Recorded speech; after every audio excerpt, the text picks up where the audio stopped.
അത് തെറ്റാണെങ്കിൽ Rahul Mamkootathil defamation suit file ചെയ്യണം. ഇത് രണ്ടും ഇല്ലാത്തിടത്തോളം കാലം അദ്ദേഹത്തിനെ സംരക്ഷിക്കേണ്ട ഒരു ബാധ്യതയും ഞങ്ങൾക്കില്ല. അപ്പോൾ അതിൽ പാർട്ടി സ്റ്റാൻഡ് വളരെ ക്ലിയറാണ്. പക്ഷേ മുഖ്യമന്ത്രി സ്വയം പുണ്യവാളം ചമയാൻ നോക്കുക. അദ്ദേഹം പറയേണ്ട ഒരു മറുപടി, എന്തുകൊണ്ട് ഈ ഹേമ കമ്മിറ്റി റിപ്പോർട്ട് വായിച്ച മുഖ്യമന്ത്രി ഒരിക്കലല്ല 2 തവണ എന്തിന് മുകേഷിന്റെ സ്ഥാനാർത്ഥിയായി?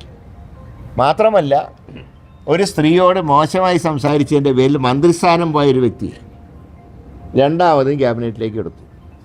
അദ്ദേഹത്തിൻ്റെ സെക്രട്ടറിയെക്കുറിച്ചുള്ള കാര്യങ്ങളെക്കുറിച്ചൊന്നും ഞാൻ പറയുന്നില്ല. അപ്പോൾ ഇക്കാര്യത്തിൽ ഞങ്ങൾ ഉപദേശിക്കാൻ മുഖ്യമന്ത്രി വരണ്ട. അദ്ദേഹത്തിൻ്റെ ഉപദേശവും ഞങ്ങൾക്ക് ആവശ്യമില്ല. ഇതിന് നടപടി, ബാക്കിയുള്ള രാഹുലിൻ്റെ കാര്യത്തിൽ നടപടി സർക്കാർ സ്വീകരിച്ചോട്ടെ, ഞങ്ങൾക്ക് ഒരു ഒബ്ജക്ഷനുമില്ല. ഞങ്ങൾ പറഞ്ഞു കഴിഞ്ഞ കാര്യമാണ്. പക്ഷെ ഞങ്ങൾ ഉപദേശിക്കാൻ വരണം.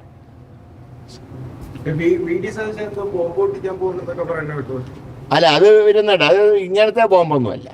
ഇപ്പോൾ ചില പത്രത്തിൽ ചില ചാനലിൽ ഞാൻ കണ്ടു, സതീശൻ്റെ ബോംബാണ് കൃഷ്ണകുമാറിനെതിരെ. അങ്ങനത്തെ ചീള് കേസുള്ള ബോംബൊന്നുമല്ല.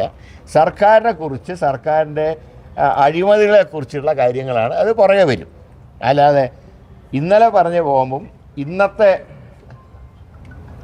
ഇതും തമ്മിലൊരു ബന്ധവുമില്ല.